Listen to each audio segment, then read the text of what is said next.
안녕하세요. SK 마이선이 이규영입니다. 저는 SK에서 마이선이라는 사내대학에서 사회적 가치를 교육하고 있는 역할을 담당하고 있습니다. 오늘 여러분들과 ESG의 얘기를 좀 해볼 텐데요. 사실 ESG 얘기를 많이 들어보셨을 것 같은데 이 ESG가 과연 기업 경영의 관점에서 그리고 이것들을 어떻게 우리 기업은 대응하고 준비해야 되는지 그런 사례들을 좀 들어가면서 ESG 얘기를 해보려고 합니다. 플라스틱 얘기를 좀 해보겠습니다. 사실 플라스틱은 우리 인류에 엄청난 기여를 했다라고 생각할 수 있을 텐데요. 아마 여러분들 주위를 둘러보시면은 플라스틱이 안 쓰인 곳이 없을 정도로 엄청나게 많이 사용되고 있습니다. 플라스틱은 한 100여 년 전에 개발이 됐다고 하고요. 그리고 현재 여러분들이 알고 계신 대표적인 화학 기업들이 사실은 플라스틱 때문에 성장해왔다고 할 수 있습니다. 그런데 지금 여러분들께서 느끼시겠지만 플라스틱 때문에 인류가 굉장히 많이 고통을 받고 있죠. 전 세계적으로 4억 톤의 플라스틱들이 매년 쏟아져 나오고 있다고 하고 태평양에는 플라스틱 섬이 만들어질 정도로 이 플라스틱이 우리 인류에 엄청난 위협을 가하고 있습니다. 우리에게 많은 편리함을 줬던 플라스틱인데 사실은 지금 우리에게 쓰레기도 동시에 주고 있는 것 같죠. 이처럼 우리가 생각했던 많은 제품과 서비스, 기업이 만들어낸 제품과 서비스가 양면성이 있다는 부분들을 우리가 한번 생각해 봐야 될 것 같습니다. 기업이 사회에 어떤 영향력을 주느냐의 관점에서 우리는 두 가지를 생각해 볼 수 있겠습니다. 하나는 과연 우리 사회에 어떠한 긍정적 영향을 주고 있냐. 기업이 만들어내는 제품과 서비스는 우리 인류에게 굉장한 효용을 만들어주고 있습니다. 우리의 삶을 편안하게 해주죠. 편리하게 해주고 있습니다. 공기청정기가 없었던 시절을 생각해 본다면 미세먼지가 많은 하루하루의 삶이 굉장히 고통스러웠을 것 같아요. 근데 미세먼지가 공기청정기로 인해서 우리는 삶의 질이 좋아지고 있습니다. 이게 기업이 주는 긍정적 영향이라고 할 수 있겠습니다. 반면에 아까 말씀드렸던 그런 부정적 영향도 사실 동시에 존재하고 있습니다. 기업이 제품과 서비스를 생산하는 과정에서 그리고 그것들이 사용되는 이후의 것들이 사실은 부정적 영향들이라고 할 수 있죠. 우리가 잘 알고 있는 환경, 인권유린, 갑질 이런 이슈들이 사실 기업의 활동에 주는 부정적 영향이라고 얘기를 할 수 있겠습니다. 이거를 소위 리스크라고 얘기를 합니다. 그래서 지금 여기서 우리가 리스크라고 얘기했던 부분이 사실 ESG의 핵심입니다. 어떻게 보면 이런 부정적 영향을 최소화하는 것이 ESG라고 얘기를 할 수 있겠습니다. 보통 우리가 ESG의 평가 항목들을 얘기를 합니다. 그래서 환경, 사회, 거버넌스 이런 이제 항목들을 얘기를 하는데요. 이게 사실 조금 어렵게 느껴지실 수도 있을 것 같아서 제가 문장으로 좀 바꿔봤습니다. 탄소 배출을 줄여주세요. 물을 아껴 쓰고 더러운 물은 정수해 주세요. 에너지를 아껴 쓰세요. 구성원들을 평등하게 대우해 주세요. 일하면서 다치지 않게 해주세요. 인권을 보호해 주세요. 이런 얘기들입니다. 어떻게 느껴지시나요? 굉장히 상식적이지 않나요? ESG는 원래 부정적 영향을 최소화하는 것이었습니다. 그리고 그거는 굉장히 상식적인 얘기인 거죠. 그러나 앞서 말씀드렸듯이 이거를 우리가 그렇게 신경 쓰지 않으면서 기업 경영을 해왔던 부분들 때문에 기업에서는 이것들을 조금 더 무시해도 된다라고 하는 시각들이 존재해 왔던 것들이 사실입니다. 그러나 당연히 해야 되는 것들을 우리가 생색내면서 한다라는 것은 사실 좀 말이 안 되는 것 같아요. 그래서 ESG는 굉장히 기본적인 부분이다라고 하는 것들을 생각해 주시면 좋겠습니다. 그래서 다시 한번 좀 정리를 해보면 기업은 원래 제품과 서비스를 만들어 내야 되는 그런 기본적인 역할이 있습니다. 그게 소위 경제적 책임이라고 하는 부분이고요. 이 제품과 서비스를 만들어내고 판매하는 과정에서 져야 되는 책임이라는 것이 있습니다. 그게 법적인 책임도 있고 윤리적 책임도 있습니다. 이 법적인 책임과 윤리적 책임을 우리가 ESG라고 생각해 보시면 될 것 같고요. 당연히 기업의 활동 주변에 있는 분들에 대한 지역사회에 대한 도움 이런 것들이 사회공헌 활동인 거죠. 그래서 철저히 ESG는 기업 내부의 얘기고요. 기업 내부에서 이것들을 어떻게 바꾸느냐 그리고 그것들을 옳은 방법으로 방향으로 바꿔나가는 것에 대한 문제입니다. 그래서 기업이 주체가 돼야 되고 기업이 이 문제를 고민하지 않으면 굉장히 위험한 시대가 되지 않았나라고 생각이 됩니다. 그러면 이제 기업 경영의 관점에서 ESG가 도대체 무슨 의미일까라고 조금 더 들여다볼 필요가 있을 것 같습니다. 4차 산업혁명을 얘기했던 클라우스 슈밥이 최근 썼던 위대한 리셋이란 책에 ESG와 자본주의에 대한 얘기들을 좀 했습니다. 거기서 이런 얘기를 합니다. 기업은 노동 관행을 개선하고 그다음 직장에서의 웰빙, 또 건강과 안전 이런 부분들을 좀 신경 써야 된다. 우리가 ESG 얘기하면서 많은 분들이 환경에 되게 관심이 가 있고 환경이 다다라고 생각을 하시는 경향이 있습니다. 물론 환경 영역이 주는 어떤 기회 요인들도 있습니다. 그러나 우리가 반대로 생각해 보면 아까 탄소를 줄여야 하기 때문에 신재생을 늘려야 되는, 어떻게 보면 문제가 환경은 명확하기 때문에 솔루션도 명확할 수 있습니다. 그러나 왜 그럼 S와 G를 여기에 넣고 기업을 보고 싶어 할까? 과연 이러한 ESG라는 프레임을 통해서 기업의 어떤 모습을 보고 싶은가? 라는 관점에서 ESG를 한번 다시 생각해 볼 필요가 있습니다. 우리가 알고 있던 환경과 다른 어떤 S와 G에 대한 얘기를 조금 더 해보려고 합니다. 사실 ESG는 건강한 기업이 어떤 기업이냐라고 하는 항목들을 나열해 놓은 겁니다. 거버넌스라는 부분이 의미하는 거는요, 한마디로 정의하면 사장님이 정말 환경과 사회에 관심이 있나요? 결국에는 경영층이 이 이슈에 관심을 가지고 얼마만큼 그 이슈를 해결하기 위해서 노력하고 있는지, 그러한 시스템이 있는지, 그런 것들을 보겠다라고 하는 겁니다. 자, 그럼 이러한 경영층의 마인드에 기반해서 소셜이라고 하는 부분들이 만들어지는 건데요. 소셜은 기업의 핵심 이해관계자, 보통 구성원, 그 다음에 협력회사, 그 다음에 소비자, 이 세 그룹이 사실 핵심 이해관계자들인데 그들을 어떻게 기업이 대우하느냐의 얘기입니다. 그럼 그 얘기는 다시 생각해보면 이 조직의 문화, 기업의 문화로 드러나게 되는 거죠. 결국에는 그 회사가 가진 철학에 기반해서 사람들을 어떻게 대우하느냐에 대해서 궁금해하다라는 거지. 그러니까 그 건강함이 결국에는 결과로 나타나는, 혹은 어떠한 환경에 대한 존중, 존경, 이런 부분들이 사실 환경 영역이라고 해볼 수 있겠습니다. 결국 ESG는 건강한 기업을 보고 싶어 하는 외부 시각에 모든 것들이 녹아져 있다라고 생각을 하셔야 됩니다. 그래서 단순히 우리가 친환경을 했다라고 해서 ESG를 했다라고 얘기하면 굉장히 위험할 수 있습니다. 많은 투자자들이 얘기를 합니다. ESG 중에서 제일 중요하게 보는 영역이 어딘가요? 거버넌스라고 얘기를 하죠. 왜냐하면 기업의 경영층의 마인드가 결국에는 소셜과 환경, 사회와 환경에 영향을 주는 거죠. 그렇기 때문에 의지가 있으면 사회 영역에 투자를 할 수도 있고 또 구성원들의 투자를 할 수도 있습니다. 환경에 대한 투자도 당연히 할 수 있겠죠. 그렇기 때문에 저는 이런 그림을 항상 설명을 드립니다. 뿌리 깊은 나무에 비유를 하는데요.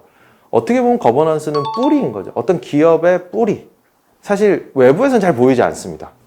근데 뿌리가 튼튼해야지 이 기업이 튼튼할 수 있겠죠. 그래서 거버넌스는 뿌리에 해당이 되는 것 같고, 거기서 나는 줄기, 기둥이 사회, 소셜, 혹은 그게 기업 문화로 드러나는 거고, 거기서 나온 다양한 가지들, 이게 환경이라고 저는 설명을 드리고요. 이러한 것들이 뿌리 깊은 나무가 잘 열매를 맺다 보면 그게 기업에게는 성과로 이어진다. 그렇게 설명해 볼 수 있을 것 같습니다. 그래서 ESG에서 환경만 우리가 막 한다고 해서 ESG를 잘한다라고 오해하지 않으셨으면 좋겠습니다. 그래서 결국 ESG를 한번 다시 정리해보면 기업이 어떤 리스크를 가지고 있느냐를 면밀히 봐야 되는 게 첫 번째 숙제입니다. 기업의 제품과 서비스를 만드는 과정에서 발생하는 리스크들을 하나하나 뜯어봐야 되는 거죠. 그 과정이 있고 그것들을 얼마나 투명하게 공개하느냐, 이게 ESG의 핵심인 것 같고요. 그 다음에 얼마나 일관성 있게 장기적 관점에서, 환경과 사회는 계속 장기적인 관점입니다. 그렇기 때문에 롱텀의 뷰를 가지고 경영층이 의사결정을 하고 그거에 따라서 일관성 있게 의사결정을 내려주는 것, 이게 이해관계자로부터 신뢰를 얻는 거죠. 그래서 일관성 있게 의사결정을 내리고 핵심 사업 부서가 연결이 돼야 됩니다. 아까 우리가 제품과 서비스를 만드는 과정이라고 했었습니다. 제품과 서비스를 만드는 과정이라 하면 그 회사의 핵심 비즈니스예요. 그 비즈니스가 건드려지지 않으면 사실 ESG를 제대로 했다라고 얘기를 할 수가 없습니다.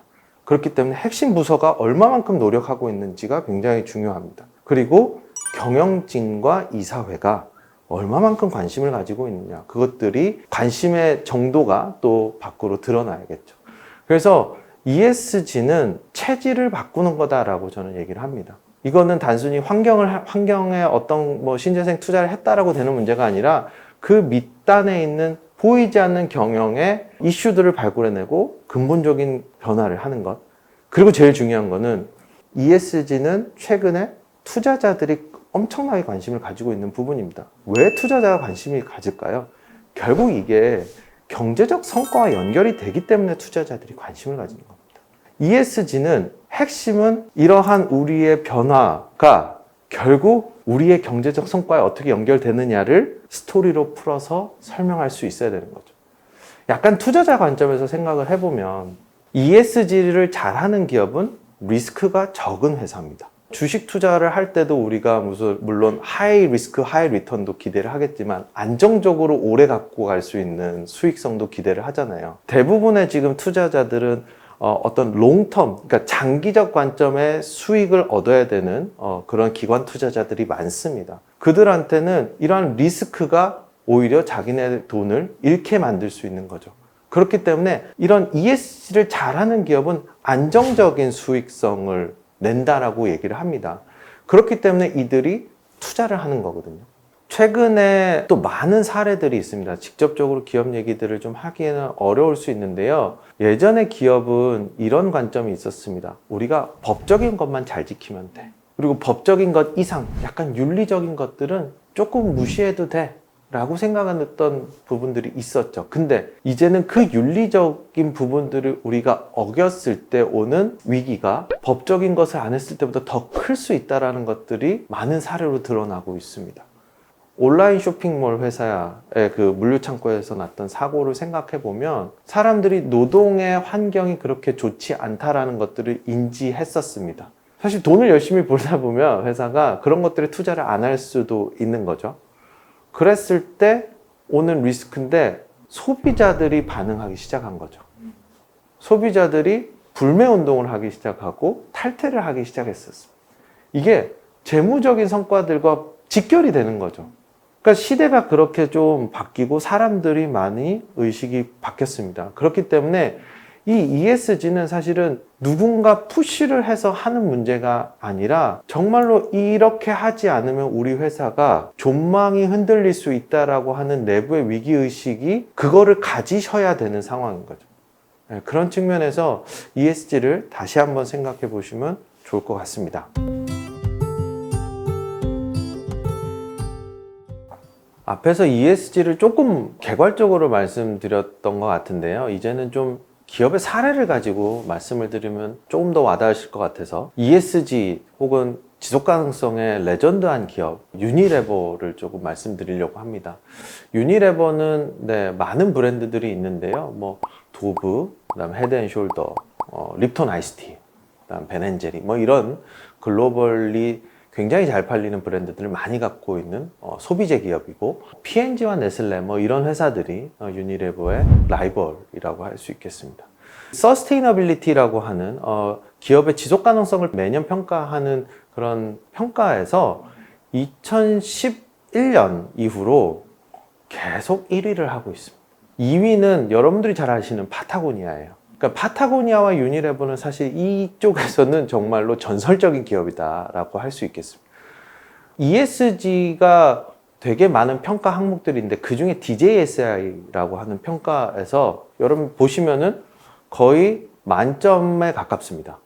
그리고 더 중요한 거는 이때까지 한 20여 년 동안 이게 매년 평가가 진행이 됐었는데 2해 빼고 계속 섹터 1위를 했었습니다. 이 회사도 사실 쉽지만은 않았었습니다. 2000년대 초중반에 보면은 P&G와의 경쟁에서 조금 밀리면서 여러 가지 어려움들을 겪었었는데요. 2009년에 폴 폴만이라고 하는 분을 영입을 합니다. 근데 이분이 오시자마자 기자회견을 하는데 굉장히 한마디로 사고를 치시는 거죠. 기자회견장에서 나는 주주 가치에는 별로 관심이 없다. 이해관계자 가치에 관심이 있고 앞으로 2020년까지 비즈니스를 2배 성장시키고 환경 영향을 반으로 줄이겠다라고 하는 말도 안 되는 선언을 하십니다. 기자회견장이 난리가 났죠. 많은 기사들도 이건 뭐냐. 왜냐하면 그때 당시 2009년을 생각해 보시면 미국에서 굉장히 경제적으로 어려웠던 그런 시기인 거죠. 사람들이 사실은 의아해했던 부분들이. 근데 1년 10개월 뒤에 2010년 10월에 유니레버 서스테이너블 리빙 플랜이라고 하는 거대한 계획이 발표가 됩니다. 그게 지금 여러분들이 이렇게 자료로 보시는 이 플랜인데요. 이런 거였습니다. 유니레버의 비즈니스의 핵심과 그 다음에 사회적 가치 혹은 지속 가능성의 이슈들을 통합시킨 통합적 관점의 경영 계획이었던 거죠. 이거를 조금씩 들여다보면은 이런 영역으로 나뉘어져 있습니다. 하나는 건강, 우리가 먹거리를 통해서 건강한 어떤 가치를 제공하겠다. 그 다음에 우리가 만들어내는 제품이 환경적으로 굉장히 안 좋은 영향들, 아까 얘기했던 부정적 영향들을 만들어내는 제품들인데 그것들을 줄이겠다. 그리고 그 만드는 과정에서도 다양한 환경적 영향을 줄이겠다라고 얘기를 합니다. 그리고 맨 마지막이 삶의 질인 부분인데요. 이 부분은 유니레버가 음식물을 만들다 보면은 많은 이 농산물들을 소싱을 하게 됩니다. 이 농산물들이 결국 개도국의 많은 농부들로부터 오는데 가만 보니까 이분들의 생활이 안정적이어야 우리도 안정적으로 농산물을 공급받는다라고 생각을 한 거죠. 그래서 이분들의 생활을 어떻게 안정적으로 할 것이냐, 그러면서도 지속 가능한 농산물을 어떻게 소싱을 할 것이냐, 이런 얘기들을 이 삶의 질이라는 부분, 라이블리후드라는 부분들에 좀 녹여냈습니다. 실제로 폴만 회장이 무슨 얘기를 하냐면 2012년에 매년 우리가 기후변화로 인해서 농산물의 가격, 이 소싱하는 비용이 300밀리언 US 달러가 증가하고 있다. 그러니까 3천억 정도가 매년 증가하고 있다라고 얘기를 하는 거죠. 당근도 있고 양파도 있고 뭐 토마토도 있는데 이게 이제 기후가 바뀌면서 이게 안정적이지 않은 거죠. 그러니까 유니레버 입장에서 사실은 이러한 농산물의 소싱을 관리하는 거는 결국 비용을 어떻게 안정적으로 갖고 갈 거냐의 문제였던 거죠. 그런 측면에서 보면은 이 모든 플랜이 유니레버의 어떤 경제적 성과와 굉장히 맞물려 있는 겁니다. 그래서 그러한 과제들이 지금 79개가 있는 거예요. 그리고 그것들을 하나하나 다 트래킹을 하면서 보고하고 있습니다. 결국 ESG를 잘 하려면 핵심 비즈니스의 이슈들을 건드려야 됩니다. 그래서 유니레버가 했던 것들이 그대로인 거죠. ESG는 기업의 얘기고 기업의 비즈니스 과정에서 일어나는 여러 가지 이슈들을 발굴해내는 것, 그래서 그것들을 하나하나 바꿔나가는 것, 이게 사실은 ESG입니다. 그래서 기술적으로는 저희가 중대성 평가라고 하는 것들을 얘기를 합니다. 이 중대성 평가는 뭐냐면 회사의 중요한 이슈들, 이 중요한 이슈는 사회적으로도 중요하고 회사의 비즈니스로도 중요한 이슈들을 우리가 이 그림처럼 이렇게 다팅을 하는 거고요. 이 과정에서 사실 이슈들을 여러 개를 뽑습니다. 근데 유니레버 같은 경우는 169개의 이슈를 뽑았어요. 보통 우리나라 국내 기업들이 이 중대성 이슈 하라 그러면은 외부 업체에 의뢰해서 굉장히 간략하게 하고 넘어가는 편이 있습니다. 근데 이 중대성 평가는 사실 기업의 전략과 연결되는 부분이기 때문에 이거를 철저히 내재화를 하셔야 돼요. 내부에서 이 이슈들을 발굴해내고 그것들을 어떻게 우리 비즈니스 혹은 경제적 성과와 어떻게 연결되는지를 고민하지 않으시면은 ESG를 시작할 수 없습니다. 그렇기 때문에 이 중대성 평가의 이슈들이 얼마나 많이 나오느냐에 따라서 이 ESG의 수준, 그리고 외부에서 보는 ESG를 정말로 의지적으로 하고 있는지가 중대성에서 갈라질 수 있습니다. 그래서 여러분들이 혹시 어려우실 수 있는데요. 미국에 보면 SASB, SASB에서 각 산업별로 되게 중요한 중대성 이슈들을 모아놨습니다. 거기에 있는 것들만 잘 발굴해내셔도 사실은 우리가 어느 정도 ESG를 준비하고 시작하시는 데 도움이 될 것 같아요. 자, 두 번째는 ESG는 결국 데이터입니다. 그리고 제가 여기다가 목적은 데이터로 완성된다라고 했죠. 사실 지속가능성이나 사회적 가치나 혹은 뭐 CSR이나 기업이 앞서 얘기했듯이지만 기업마다 산업마다 중요한 이슈들은 달라야 됩니다. 어떤 물 부족 국가에서 물 이슈는 되게 중요한 이슈인데 물 부족하지 않은 그런 국가에서 물 이슈는 그렇게 중요하지 않은 거죠. 그렇기 때문에 되게 중요한 건 뭐냐면 우리가 어떠한 중요한 이슈를 발굴하고 이것들을 선언하느냐. 우리는 환경에 관심을 가지겠다. 혹은 환경 중에서는 물에 관심을 가지겠다. 탄소에 관심을 가지겠다. 혹은 우리 지역사회에 관심을 가지겠다라고 하는 이 커미트먼트라고 하는 게 굉장히 중요합니다. 이거를 보통 purpose라고 얘기를 하기도 하는데요. 유니레버는 purpose driven company라고 얘기할 정도로 명확하게 본인들의 지향점을 얘기를 했었습니다. 그게 환경과 건강과 어떤 삶의 질이었던 거죠. 근데 이러한 purpose가 증명이 돼야 되잖아요. 그리고 사람들이 믿어야 되는 거죠. 누구나 나 물 절약할게라고 얘기는 할 수 있습니다. 그러나 그것들이 실제로 이 회사가 하는지 안 하는지를 보는 제일 중요한 요소는 바로 데이터라는 거죠. 그 데이터들을 모으는 과정도 사실 기업 입장에서 쉽지 않습니다. 근데 의지가 있기 때문에 그러한 데이터를 관리하고 모으고 계속해서 얼마만큼 우리가 줄이고 있는지를 계속해서 보여주는 이 과정, 이게 사실 ESG의 핵심인 거죠. 기업 내부에서 하셔야 되는 거죠. 그래서 목적은 데이터로 완성된다라고 제가 표현을 했습니다. 실제로 유니레버가 물을 50% 줄이겠다. 자기네들의 물 사용을 50% 줄이겠다라고 하는 선언을 합니다. 근데 본인들이 데이터를 뜯어보니까 실제로 제품을 만드는 과정에서 쓰는 물보다 소비자들이 이 제품을 사용하면서 쓰는 물의 비중이 제일 높다라는 거죠. 그러니까 사실 이 부분을 줄이겠다라고 선언하는 거였어요. 이 부분은 사실 기업이 기존에 관심을 갖지 않았던 영역입니다. 생각해 보시면 샴푸를 만들어서 마트에 제공하고 기업은 끝이었죠. 근데 샴푸를 사간 소비자의 샤워 시간을 얼마만큼 줄이느냐를 고민하겠다라고 한 게 유니레버입니다. 동남아 같은 데는 물이 그렇게 많지 않잖아요. 근데 또 여기는 손빨래를 많이 하나 보더라고요. 근데 손빨래를 하는 것들을 유심히 봤더니 비누를 넣고 이렇게 빨래를 할 때보다 비누를 빼는 헹굼의 과정에서 물을 더 많이 쓰더라라는 거죠. 그래서 유니레버가 어떤 제품을 개발했냐면 컴포트라고 하는 제품인데 이건 원 린스입니다. 비누를 빼주는 헹굼제인 거예요. 이거를 쓰면은 예전에 세 양동이로 헹굼을 하던 거를 한 양동이만 쓰게 되는 거죠. 그러면 소비자 입장에서는 당연히 이걸 쓰겠죠. 그래서 사실 이 제품 때문에 동남아에서 유니레버가 P&G를 역전합니다. 그리고 엄청난 캠페인을 하죠. 근데 굉장히 사회적으로도 의미 있는 제품인 거예요. 동남아 지역의 물 부족에 대한 고민이 고스란히 담겨 있는 거죠. 이런 것들이 R&D를 통해서 이런 제품들이 개발이 된다라고 하는 거죠.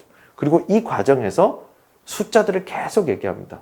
숫자들을 얘기할 때 임팩트는 두 가지인 것 같아요. 하나는 외부 사람들에게 정확하게 우리의 의지와 어떤 방향성 그리고 진행되는 과정들을 설명할 수 있다는 게 하나가 있고요. 두 번째는 사실 내부적으로 많은 분들이 우리가 돈 버는 거에 막 포커스가 돼 있다 보면은 이러한 사회적 가치로 어떻게 이걸 전환하는가에 대한 어려움들이 있는데 숫자를 명확하게 보여주는 거죠. 자, 그냥 물 절약을 하세요 보다 우리 제품에서 물이 50%를 줄여야 돼요. 근데 이 제품에서는 20%를 더 줄이세요 라고 할 때 사람들은 조금 더 쉽게 움직일 수 있다는 거죠. 그래서 경영의 관점에서 보면 이 숫자로 어떻게 커뮤니케이션 하느냐가 굉장히 중요한 키포인트라고 할 수 있겠습니다. 자, 다음 요 차트가 사실은 유니레버가 갖고 있는 이 데이터셋입니다. 지속가능성과 관련된 데이터셋인데 어떤 데이터들은 95년부터 관리를 했고 매년 이것들을 보고하고 있습니다. 우리 기업들은 사실은 이런 것들을 잘 공개 안 하거든요. 근데 이게 공개함으로써 얻어지는 신뢰라는 게 있는 거죠. 그래서 사실 지금 유니레버가 레전드한 기업이 됐다라고 저는 생각을 합니다. 그래서 저는 감히 유니레버의 그 레전드한 거는 숫자가 만들어줬다라고 얘기를 합니다. 자, 세 번째는 모든 회사가 같이 바뀌어야 된다는 얘기입니다. 보통 ESG나 혹은 뭐 CSR 하시는 분들은 그 해당 팀만 일을 하세요. 근데 그렇게 되면은 사실은 회사가 바뀌지 않을 겁니다. 왜냐하면 그 업무는 결국은 취합만 하는 역할을 하시게 될 거예요. 근데 유니레버는 모든 영역이 다 세분화돼서 각각의 펑션에서 하고 있습니다. 예를 들어 아까 우리 소싱 말씀드렸죠. 이게 농산물들 공급받는 그 소싱에서 여기는 치프 프로큐어먼트 오피스가 컨트롤합니다. 이분의 KPI인 거예요. 그래서 농산물의 지속 가능한 소싱을 100% 목표를 하겠다. 2020년까지 67% 달성했다라고 합니다. 그러니까 자기네들이 공급받는 농산물들이 조금 더 지속 가능하게 가이드를 주고 거기에 농법을 가르쳐 주고 뭐 씨앗도 주고 그러면서 안정적으로 공급을 받는 거죠. 그거를 누가 책임지냐? 치프 프로큐어먼트 오피스가 담당을 하는 거죠. 그 다음에 아까 말씀드렸던 그런 혁신적인 제품들 치프 R&D 오피스가 담당을 합니다. 예. 그러니까 SV나 뭐 ESG, CSR 팀이 이것들을 모두 하지 않아요. 그리고 더 중요한 건 뭐냐면 여기에는 이런 CSR 전담 팀이 없습니다. 없애버렸어요. 왜냐하면 각 비즈니스에 맞게 각 아이템에 맞게 자기네들이 추구해야 되는 전략과 방향은 다르기 때문인 거죠. 예를 들어서 유니레버의 대표 상품 중에 하나는 라이프요라고 하는 비누가 있습니다. 이거 항균 비누예요. 요새 같은 코로나 시기에 되게 유용한데 이 항균 비누는 이거 자체 제품이 가진 사회적 가치가 있는 거죠. 손을 계속 비누를 씻음으로 해서 여러 가지 수인성 질병들이 예방된다라고 하는 거예요. 그래서 인도에서 이 비누를 가지고 엄청난 캠페인을 해서 성공을 거뒀었는데 이 자체가 가진 그 밸류가 있기 때문에 이거는 뭐 제품의 혁신보다 이 제품이 이미 가치가 있기 때문에 캠페인을 하는 거고 어떤 제품들은 예를 들어 토마토를 가지고 만드는 숲이 있었습니다. 크노르라고 하는 숲인데 토마토를 만들면서 발생하는 여러 가지 이 농작물의 물 사용들이 되게 많았던 거죠. 그러니까 그럼 그 토마토를 만드는 과정에서 물을 어떻게 줄일 거냐에 대한 이 뒷단의 고민들을 하는 거죠. 그러니까 당연히 모든 그 부서나 팀에서 자기네들의 아이템에 맞는 이슈들을 발굴해내고 그것들을 개선해 나가는 겁니다. 이게 전사적으로 돌아간다라고 하는 거죠. 그리고 당연히 이것들을 C 레벨에서 총괄을 하는 거죠. 아까 우리가 치프 뭐 다 했지만 이분들이 모여서 계속적으로 이 USLP라고 하는 큰 플랜이 어떻게 돌아가고 있는지를 점검합니다. 당연히 여기도 측정을 하고 측정은 CFO가 합니다. 그래서 이게 전사가 바뀌려면 뒷단에 보이지 않는 경영의 시스템, 내부의 시스템과 정책과 각종 폴리시들이 같이 바뀌어야 되는 거죠. 이게 소위 내재화라고 하는 얘기입니다. 그래서 단순 이유가 선언만으로 그치는 것도 아니고 선언을 했을 때 그것들을 수행하기 위한 경영의 시스템과 조직 함께 바뀌어줘야지 ESG가 잘 돌아갈 수 있다라고 할 수 있겠습니다. 자, 유니레버를 통해서 우리가 생각해 볼 수 있는 레슨들을 한번 다시 정리를 해보겠습니다. 첫 번째는 핵심 비즈니스를 찾아야 됩니다. 우리 비즈니스에서 제일 중요한 이슈들, 그리고 그것들이 아까 중대성 평가라고 하는 부분들을 조금 더 면밀히 해야 된다라고 말씀을 드렸죠. 어떤 기업은 중대성 평가를 6개월 동안 하는 데도 있습니다. 그 정도로 이거는 굉장히 중요하고 많은 투자자들이 중대성 평가의 결과를 본다라고 생각하시면 될 것 같습니다. 두 번째는 목적, purpose를 선언하고 거기에 맞는 측정을 해야 된다는 거죠. 아까도 말씀드렸듯이 ESG든 뭐 CSR이든 Sustainability건 우리의 지향점들을 명확하게 얘기하고 그거에 따라서 어떻게 숫자로 얘기할 건지 그리고 얼마만큼 진척이 되고 있는지를 매년 공시하는 것. 이게 사실은 ESG 경영의 핵심 두 번째라고 할 수 있겠습니다. 세 번째는 비즈니스 이슈와 이런 ESG 요소들의 링크입니다. 사실 1, 2번이 되면 세 번째는 자연스럽게 오는 건데요. 결국에는 어떤 ESG 요소를 건드렸을 때 이게 경제적 성과와 혹은 뭐 우리가 비용을 줄이던 아니면 매출이 늘어나건 뭐가 경제적 성과가 바뀔 거잖아요. 그 링크들이 돼 있어야지 소위 전략이라고 하는 부분들이 연결이 될 겁니다. 그래서 비즈니스 이슈와 ESG 요소가 링크가 돼야 된다.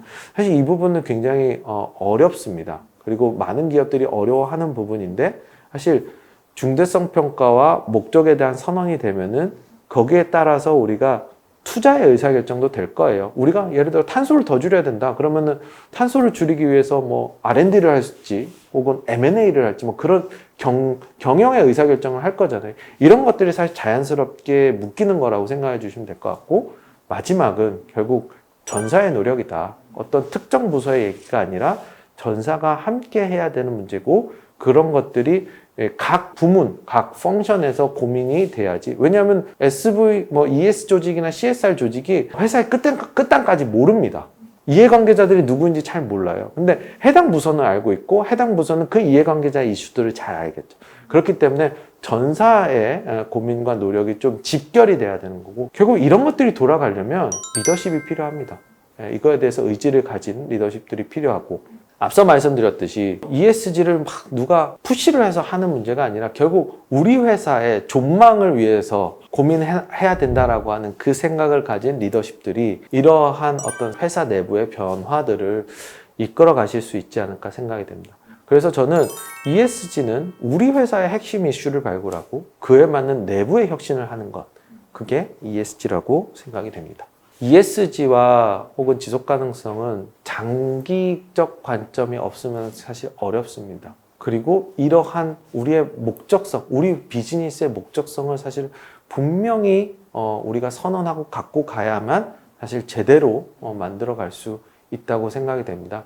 그런 측면에서 ESG가 유행처럼 끝나지 않았으면 좋겠습니다. ESG는 결국 우리의 어떤 사회와 환경, 그리고 자본주의의 시스템까지도 얘기하는 굉장히 중요한 아젠다이기 때문에 이렇게 잠깐의 워딩으로 끝나지 않았으면 좋겠고, 이러한 과정을 통해서 또 기업들이 내부에서 많은 혁신과 변화, 그래서 정말 많은 지속 가능한 기업들이 나왔으면 좋겠고, 또 한국의 대표 기업들이 글로벌에도 많이 알려졌으면 좋겠습니다.